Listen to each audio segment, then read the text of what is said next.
일 후에 하나님이 아브라함을 시험하시려고 그를 부르시되 아브라함아 하시니 그가 이르되 내가 여기 있나이다. 여호와께서 이르시되 내 아들 내 사랑하는 독자 이삭을 데리고 모리아 땅으로 가서 내가 내게 일러준 한 산 거기서 그를 번제로 드리라. 아브라함이 아침에 일찍이 일어나 나귀의 안장을 지우고 두 종과 그의 아들 이삭을 데리고 번제에 쓸 나무를 쪼개어 가지고 떠나 하나님이 자기에게 일러주신 곳으로 가더니 제3일에 아브라함이 눈을 들어 그곳을 멀리 바라본지라.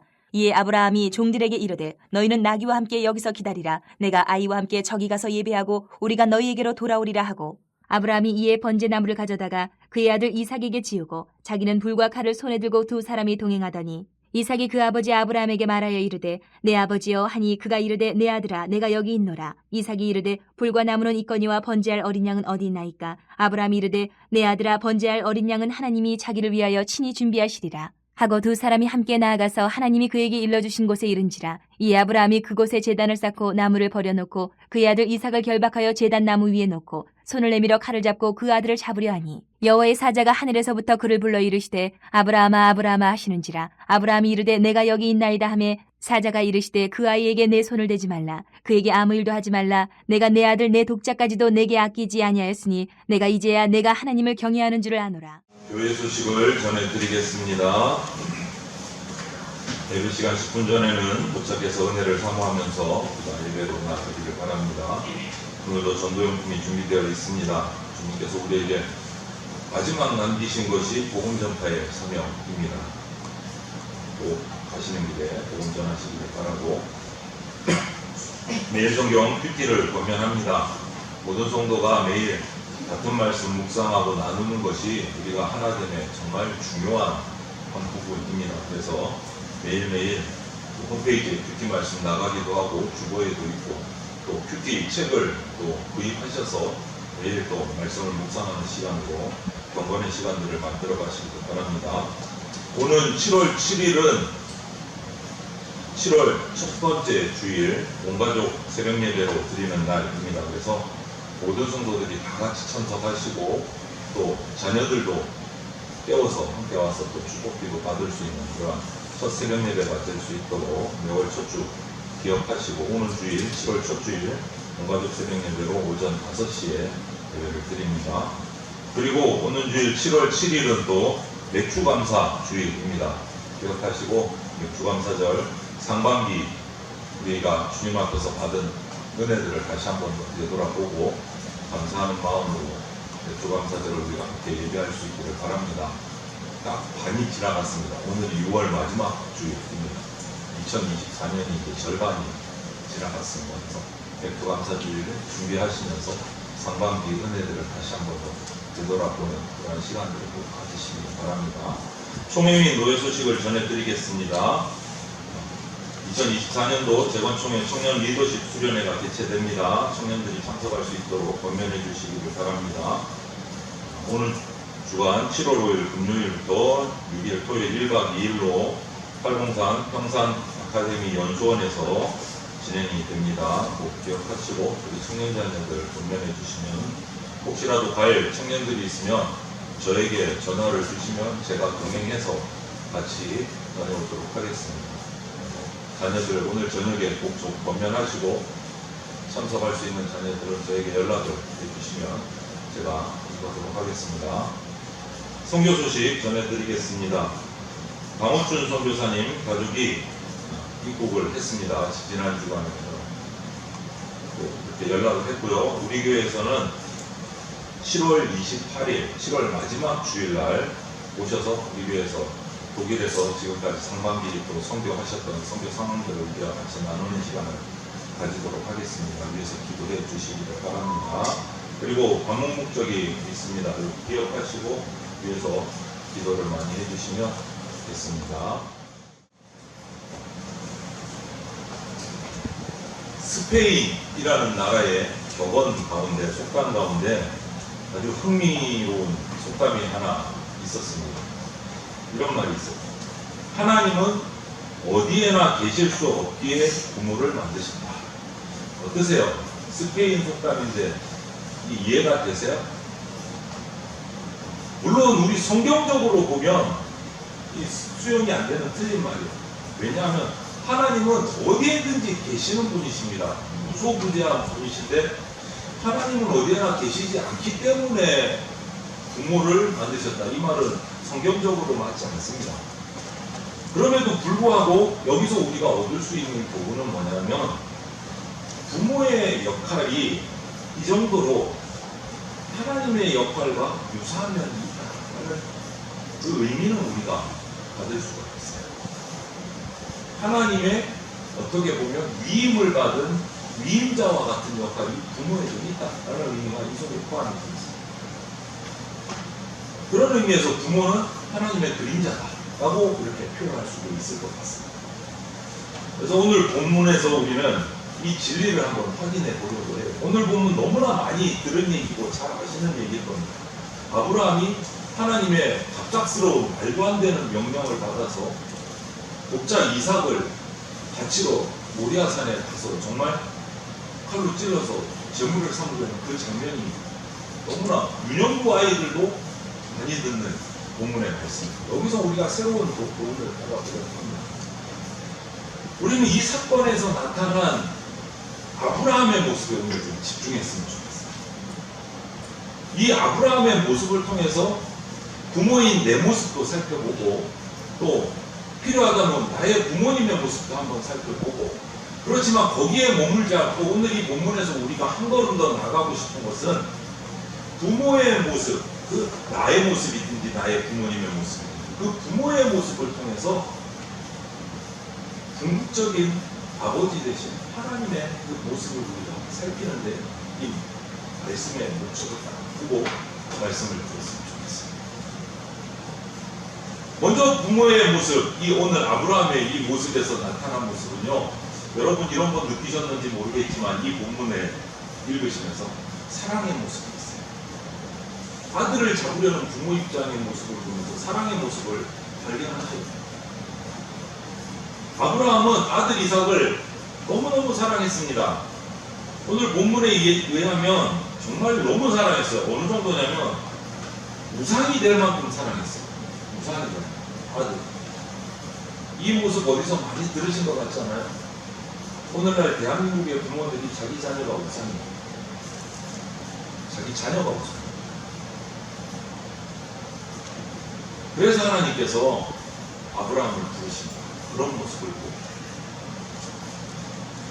아들이 우상처럼 떠받들어지는 이 아브라함의 모습을 보면서 하나님이 아브라함을 부르셨어요.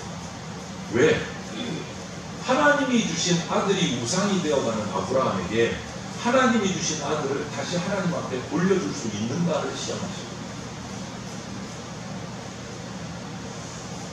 왜냐하면 이 독자 이삭을 향한 아브라함의 사랑이 그냥 너무너무 절대적, 아니 맹목적이었어요.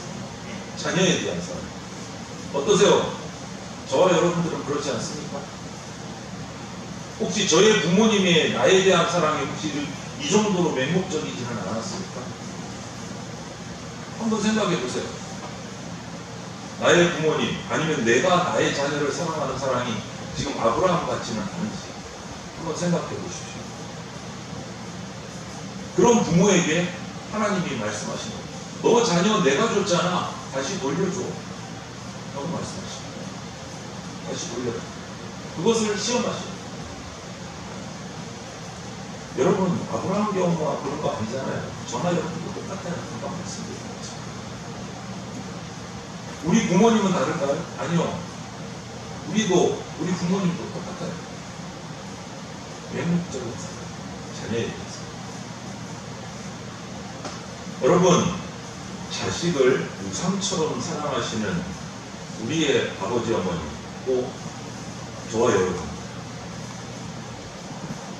그런데 그들이야말로 진짜 영웅이라고 말할 수 있습니다. 이런 부모님들의 사랑의 모습이 하나님의 사랑의 모습과 정말 흡사하게 닮았습니다. 그것이 성경의 가르침이에요.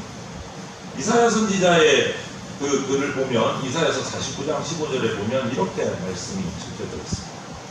여인이 어찌 그 전 먹이는 자식을 잊겠으며 자기 태에서 난 아들을 긍휼히 여기지 않겠느냐. 그들은 혹시 잊을지라도 나는 너를 잊지 아니할 것이다. 이게 무슨 말씀이에요?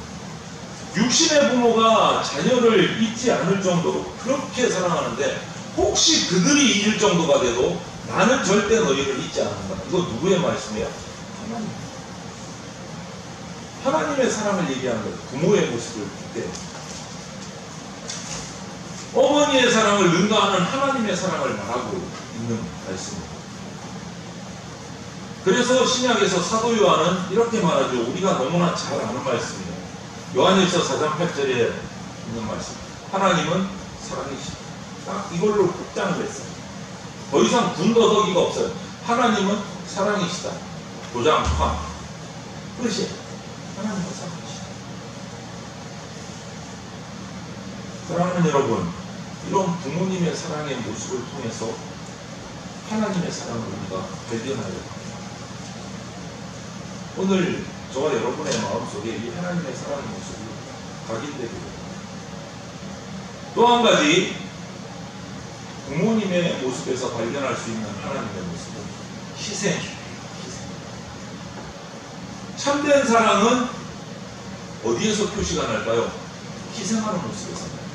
진짜 사랑하면 희생합니다. 오늘 이 본문에서 아브라함이 등장을 하고 아브라함의 아들 이삭이 등장을 하고 이래요. 가장 큰 희생자가 누굴 것 같습니까? 정확히 보면 등장인물은 아브라함, 이삭, 그리고 하나님이 가장 큰 희생자가 누굽니까? 오늘 본문에서. 여러분 한번 마음으로 한번 딱 찍어보세요. 누가 제일 손해보는 사람입니까? 객관적으로 볼 때 이삭이에요. 제물로 자기가 죽어서 바쳐져야 되니까 그것도 모르고 지금 아무것도 모르고 아버지 따라 올라가는 거예요. 모리아산으로. 가장 큰 희생자라고 말할 수가 있어요. 피해자예요. 죽어야 돼요. 자기가. 정말 그렇습니까? 이삭이 가장 큰 피해자일까요? 아니면 아브라함일까요? 어떨까요? 오늘 이 본문에서 어머니 사라의 모습은 나타나지를 않아요. 사라의 모습. 틀림없이 제가 유추컨대 성경에는 기록되지 않았지만 이 아브라함이 하나님의 음성을 듣고 이삭을 바치라는 하나님의 음성을 듣고 아마 부인 사라한테는 말하지 않았을 거예요. 말하나 마나 반응은 뻔하니까 그 집안이 난리가 났으니까 소상집 분위기 되지 않겠어요. 말하지 않았을 확률이 너무너무 높아요. 그리고 그냥 이삭 데리고 잠깐 예배드리러 오겠다 하고 나왔을 수 있어요. 그래서 사라의 반응은 전혀 나오지 않아요. 그렇다면 이제 아브라함의 심정을 한번 생각해 보세요. 아버지 된 아브라함의 심정은 어땠을까? 오늘 본문 2절에 아브라함이 하나님께 명령을 받았습니다. 여호와께서 이르시되 내 아들 내 사랑하는 독자 이삭을 데리고 모리아 땅으로 가서 내가 내게 일러주는 한 산 거기서 그를 번제로 하나님의 명령을 받았어요. 그리고 그 다음 3절을 보면 아브라함이 반응하는 모습입니다. 3절 말씀이 이렇게 되어 있어요. 아브라함이 아침에 일찍이 일어나 나귀의 안장을 지우고 두 종과 그의 아들 이삭을 데리고 번제에 쓸 나무를 쪼개어 가지고 떠나. 이렇게 3절을 기록되어 있어요. 하나님의 명령을 받고 바로 반응한 아브라함의 모습이에요. 그 3절 끝부분이 뭐죠? 번제에 쓸 나무를 쪼개어 가지고 이렇게 있습니다. 하나님의 명령을 받았습니다. 여러분이 아브라함과 같은 자녀를 바치라는 명령을 받은 부모라고 생각하고 한번 생각해 보세요. 명령을 받았습니다. 번제에 쓸 나무를 쪼개서 도끼질을 합니다. 나무를 쪼개는 여러분의 마음은 어떨까요? 아브라함의 마음은 어떻겠습니까? 하나님의 명령을 받아서 자녀를 이제 잡아서 번제로 드리려고 번제에 필요한 나무를 쪼개고 있어요. 도끼질을 해서. 도끼질 할 때마다 여러분의 마음은 어떻겠습니까? 이 본문 읽으시면서 이런 생각 해보셨어요? 아들을 번제로 드리기 위한 나무를 쪼개면서 도끼질 할 때마다 여러분의 마음은 어땠어요? 아브라함의 마음은 어땠을까요? 한번 생각해 보세요. 유명한 영국의 부흥가이자 설교가인 찰스 스펄전 목사님은 이 부분에 대해서 이렇게 책에 기록한 것이 있어요. 아브라함이 자기 아들을 태울 번제에 쓸 나무를 패고 있었을 때 그는 나무를 쪼갠 것이 아니라 자신의 심장을 쪼개고 있었다. 이렇게 얘기했어요. 자기의 심장을 쪼개고 있었다. 아들 이삭을 번제로 드리기 위해 나무를 쪼개면서 자기 심장을 쪼개는 것 같습니다. 이렇게 얘기했어요. 공감하십니까? 어떠세요? 공감하십니까? 그리고 이어지는 4절에 보면 사흘을 걸려서 이제 그 모든 나무들을 쪼개서 가지고 올라갑니다. 사흘에 걸려서 모리아산을 향해서 나갑니다. 이 사흘이라는 게 또 우리에게 주는 이 신앙의 어떤 감정적인 상징성이 있잖아요. 사흘 그러면 여러분 제일 먼저 떠오르는 게 뭡니까? 예, 예수님의 죽으심을 그 사흘, 무덤에서의 사흘. 아마 틀림없이 아브라함에게는 이 사흘 동안 모리아산으로 가는 것이 정말 십자가 길 같았습니다. 모르긴 모르겠어요. 고난의 길이었어요. 뭐 산책 가는 길은 아니잖아요. 나들이 가는 길은 아니고. 아내에게도 말 못하고 아들에게도 말 못하고 종들에게도 하소연도 못하고 그냥 자기만 가슴에 품고 사흘을 모리아산으로 가는 이 길이 얼마나 고통스럽고 괴로운 길이었습니다. 바로 예수님이 오르셨던 십자가 지고 오르셨던 갈보리 언덕의 모습과도 같습니다. 사랑하는 독자 이삭을 다시 하나님께로 내어드려야 하는 아버지의 마음, 사랑하는 독생자 예수 그리스도를 우리 죄를 위해서 대신 지게 하시려고 십자가에 내어주셨던 하나님 아버지의 마음 같지 않을까요? 등에 나무를 쥐고 자기가 죽어야 할 산을 생각도 못하고 오르는 그 이삭의 모습이 십자가를 지고 가는 예수님의 모습으로 보이는 게 저만의 생각은 아니고요. 이때 가장 고통을 당한 분은 누구셨을까요? 이삭이다. 아브라함이다. 하나님이다. 누구였을까요? 예수님은 마침내 십자가를 지고 가셔서 십자가에 달려 죽으셨습니다. 양손과 양발에 못을 박히고 머리에 가시면류관을 쓰셨고 그 몸이 감당할 수 없는 채찍도 맞으셨고 옆구리를 창으로 찔리셔서 물과 피가 다 흘러나왔고 그 모든 고통의 절정의 순간 아마 난 12시쯤에 온 세상이 가장 밝은 시기에 캄캄한 어둠이 온 세상에 덮였어요. 그리고 온 세상은 잠시 침묵했습니다.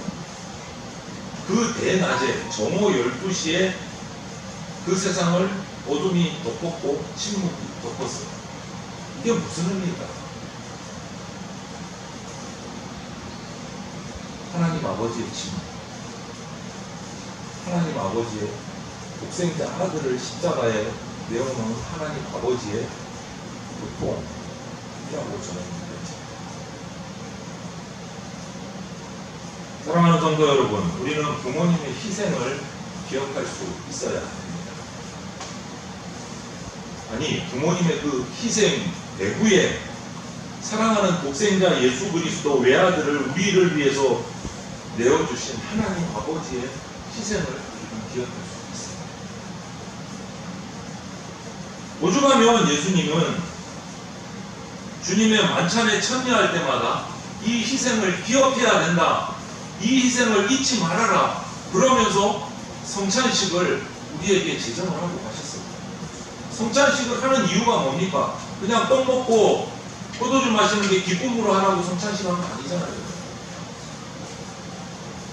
예수님의 죽으심을 내어놓으신 하나님 아버지의 그 마음을, 부모님의 희생의 마음을 기념하라는 것이 성찬식입니다. 오늘 이 본문 앞에서 저와 여러분이 기억해야 될 하나님 아버지의 희생의 모습이 바로 이겁니다. 부모님의 희생을 통해서 우리가 기억해야 될 것은 하나님 아버지의 희생을 우리가 한 가지 더 생각해 볼 것은 부모님의 믿음의 모습을 우리가 기억해야 돼요. 무슨 말이냐면 한 기독교 윤리학자가 이런 말을 했어요. 사랑은 포기하지 않는 것입니다. 라고 얘기했어요. 사랑은 포기하지 않는 것입니다. 본문에서 아브라함은 포기하지 않아요. 왜냐하면 믿었기 때문에. 결론부터 말씀드립니다. 포기하지 않습니다. 왜냐하면 믿었기 때문에. 이게 무슨 말이냐면 오늘 5절에 보면 독자 이삭을 번제로 드리기 위해서 죽여야 되는, 칼을 들어야 되는 이 아버지 아브라함의 그 고뇌, 갈등이 이해가 되는 말씀이 있어요. 5절 말씀에 이렇게 얘기합니다. 이에 아브라함이 종들에게 이르되 너희는 나귀와 함께 여기서 기다리라. 내가 아이와 함께 저기 가서 예배하고 우리가 너희에게로 돌아오리. 이렇게 말 됩니까 여러분? 아브라함하고 이삭하고 종들을 여기에 두고 우리가 가서 예배드리고 우리가 돌아오리. 맞는 말입니까? 틀린 말입니까? 우리가 갔습니다. 이삭을 잡아서 번제를 드렸습니다. 돌아올 때는 누구만 돌아옵니까? 그러면 아브라함 혼자 돌아와요. 그런데 우리가 돌아옵니다. 이 말씀에 있는 의미가 뭘까요? 우리가 돌아옵니다. 아버지 아브라함은 자기 아들을 제단 위에 죽음의 자리에 두기 위해서 데리고 올라가는데 이런 말을 했어요. 우리가 너희에게로 돌아오겠다. 아이와 함께 돌아오겠다. 어떻게 돌아와요? 자기 자식을 별 수 없이 죽음의 자리에 내어주면서도 다시 돌아올 것을 포기하지 않는 아버지의 마음을 우리가 여기서 조금이나마 이해할 수가 있습니다. 돌아오고 싶다. 그런데 8절에서도 보면 이런 말씀이 있어요. 아브라함이 이르되 내 아들아 번제할 어린 양은 하나님이 자기를 위하여 친히 준비하시리라 하고 두 사람이 함께 나가서 이렇게 말합니다. 아들이 묻습니다. 나이가 들었으니까 아버지하고 뭐 제사를 한두 번 드려본 게 아니지 않겠습니까? 제사의 방법을 다 알고 있어요. 이삭도 알아요. 보니까 번제를 드릴 나무는 쪽에서 내가 지금 메고 올라가고 있고 번제단은 가서 싸우면 되고, 근데 왜 어린 양을 안 끌고 가지? 재물은 어디 있으실까? 의심이 들었죠.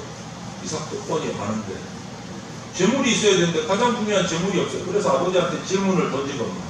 아버지 재물은 어디 있습니까? 그래서 뭐 있는지 없는지는 모르지만 둘러댄 거예요. 야 너다! 이렇게 말할 수 없잖아요. 그 찌릿찌릿한 마음을 어떻게 얘기를 해요? 하나님이 준비하셨잖아요. 둘러댄 거예요. 그런데 하나님은 그것을 들으셨어요.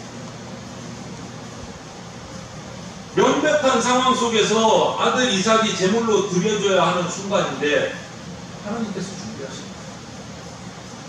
이 말 속에는요, 우리는 하나님에 대한 또 자기 아들에 대한 아브라함의 정말 끊어지지 않는 어떤 믿음을 볼 수 있어요.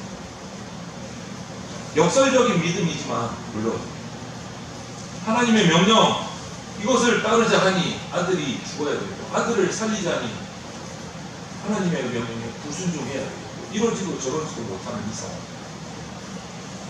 그런 죽음의 자리에서도 그래도 심정적으로는 약속해서 주신 아들, 하나님이 주신 아들을 포기할 수 없었던 아버지 아브라함의 마음이 이 속에 들어요.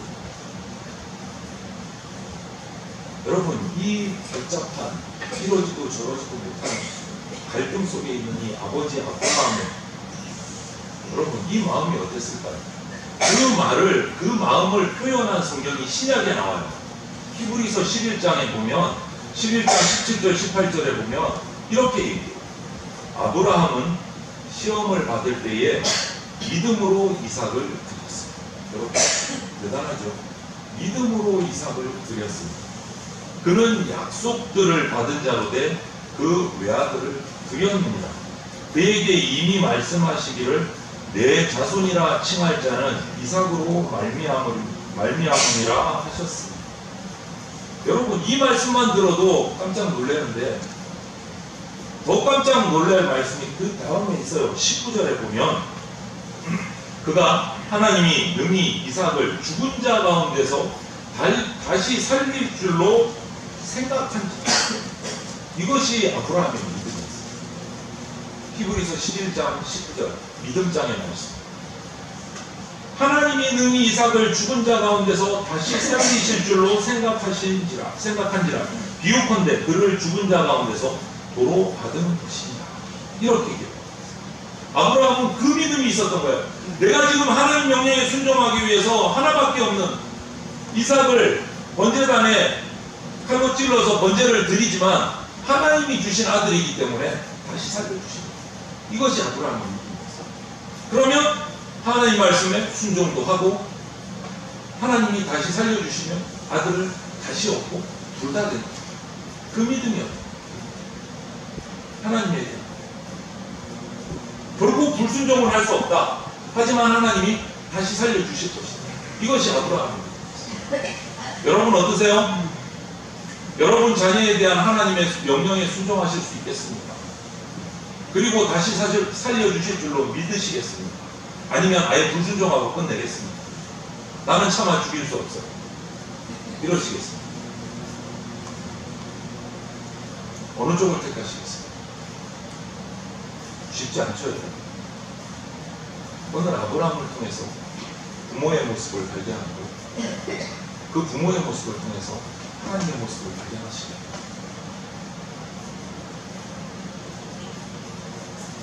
중요한 것은 아버지 아브라함이 끝까지 포기하지 않았다. 맞죠? 그는 하나님을 믿었어요. 그리고 자식도 믿었어요.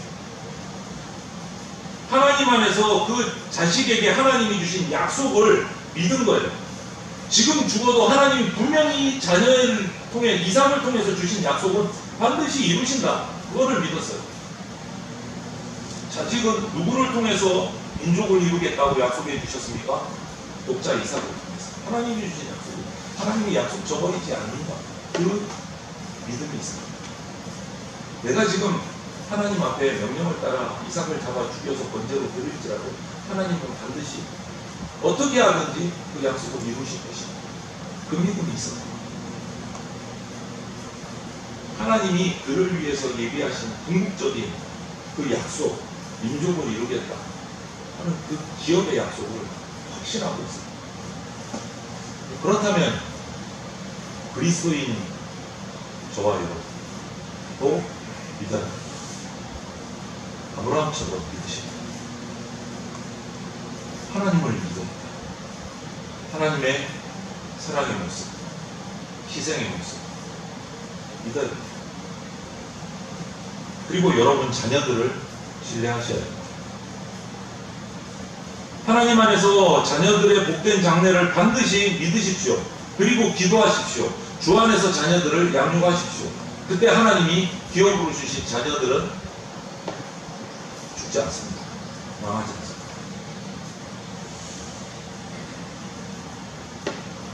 여러분 다른 시험은 다 이겨도 부모라는 입장에서 보면 자녀들에 대한 시험은 정말 제일 힘든 시험일 수 있을 거예요. 어떤 아픔보다 더 큰 아픔이 될 거고 어떤 시험보다 더 힘든 시험이 될 거예요. 자녀와 관련된 것이. 그때 여러분 기억하십시오. 고린도전서 10장 13절 말씀을 기억하십시오. 하나님이 주신 약속의 말씀. 사람이 감당할 시험 밖에는 너희가 당할 것이 아니하니라. 믿는 자에게 주시는 시험은 감당할 시험만 주십니다. 아멘이십니까?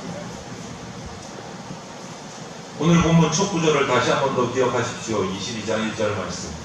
그 일 후에 하나님이 아브라함을 시험하시려고 이렇게 했습니다.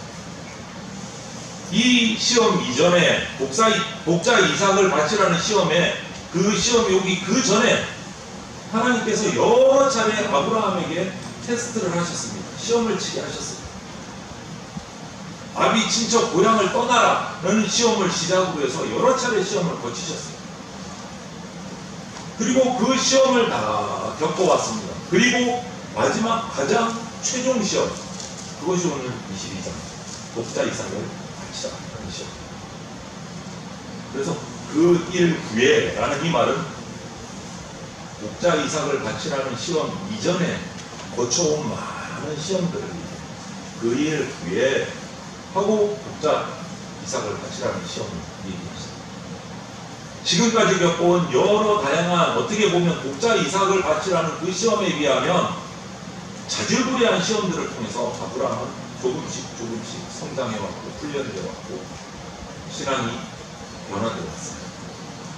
하나님이 이렇게 준비를 다 시켜놓으신 후에 가장 최종 시험을 주십니다. 아마 처음에 이 명령을 받았을 때 아브라함은 하나님 이 명령만은 안 될 것 같아요. 지금까지 다 잘해왔잖아요. 이 말씀만은 취소해 주세요. 이럴 수도 있었을 거예요. 아마. 그런데 하나님의 대답은 이거였을 것 같아요. 네가 아픈 거 알겠는데 너는 잘할 수 있어. 이해할 수 있어. 너 준비되어 있어. 라고 말씀하십니다. 오늘 저와 여러분들에게도 똑같은 말씀을 하십니다. 지금까지 아브라함을 준비시켜서 성장케 하신 그 경험 위에서 마지막 이 시험을 주셨을 때 하나님 편에서는 아브라함이 이것을 충분히 감당할 수 있다 라고 확신하십니다. 그리고 아브라함은 감당했습니다. 시험을 통과했습니다. 저와 여러분들이 이 아브라함과 같은 시험을 통과하시기를 축복합니다. 사랑하는 여러분, 여러분들 지금 가정에 이런 시험이 혹시 있는지 모르겠어요. 자녀에 관한 문제로 관련된 여러 가지 시험들이 있을 수 있습니다. 하지만 그 시험 중에서도 여러분 믿으시기 바랍니다. 하나님을 믿으십시오. 여러분의 자녀를 신뢰하십시오. 주 안에서 여러분의 자녀를 양육했다면 자녀를 신뢰하십시오. 그리고 하나님 안에서 그 자녀를 통해서 하나님께서 약속하신 그 미래를, 기업을 기대하셔야 됩니다. 하나님을, 아브라함을 통해서 우리 하나님의 부모된 모습을 여러분 기억하시기 바랍니다. 부모를 통해서 또 우리 자녀를 통해서 내가 부모로서의 모습을 해오면서 겪었던 모든 일들을 통해서 오늘 하나님의 사랑을 기억하시길 바라고 하나님의 희생을 기억하시길 바랍니다. 우리를 구원받고 영생하게 하시려고 예수 그리스도를 내어주신 하나님의 사랑을 기억하십시오.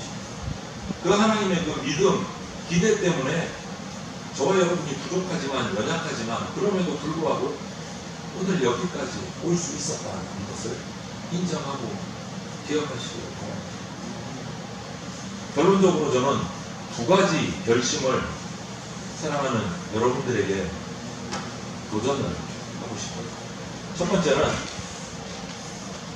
부모님에 대한 믿음과 순종의 결단을 하십시오. 아직 부모님이 살아계신다면 부모님에 대해서 믿어주시고 주 안에서 부모님을 섬기고 순종하시기 바랍니다.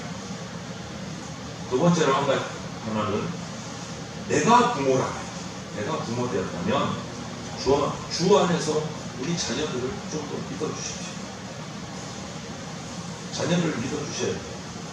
그들의 행동이 당장 내 기준에 보면 마음에 안 들고 좀 답답하고 저렇게 하면 안 되는데 할 수도 있지만 마음에 차지 않더라도 우리 자녀들을 믿어주십시오. 우리의 참된 아버지이신 하나님께서 독생자 예수 그리스도를 십자가에 피 흘리게 하시면서 우리를 믿어주시고 구원받는 일을 이루어주셨습니다. 그 모습을 기억하면서 나는 너를 믿는다. 나는 너 포기하지 않는다. 이 하나님의 마음을 우리가 오늘 새기시기를 바랍니다. 우리는 다시 일어날 수 있습니다. 우리 자녀들도 다시 일어날 수 있습니다. 이제 찬양하고 감사하면서 우리에게 주어진 나머지 인생의 길들 가운데서 내가 부모라면 부모답게, 내가 자녀라면 자녀답게 살아가야 합니다. 그리고 부모님을 먼저 불러가신 분들이 계시다면 하나님 앞에 감사하십시오. 그리고 부활의 소망을 드시기를 바랍니다. 이 시간 우리가 우리의 부모님을 가슴에 품고 내가 부모라면 부모다운 그 마음을 품고 우리의 자녀들을 기억하면서 기도하는 그러한 성도들이 되시기를 주님의 이름으로 축원을 드립니다. 기도드리겠습니다. 사랑이 많으신 하나님, 이삭을, 독자 이삭을 주시고 또다시 독자 이삭을 되돌려 달라고 시험하시는 하나님의 그 마음을 오늘 우리가 아브라함을 통하여 살펴보았습니다. 아버지 아브라함의 마음이 곧 하나님 아버지의 우리를 향한 마음이며 우리가 깨닫게 하여 주시옵소서.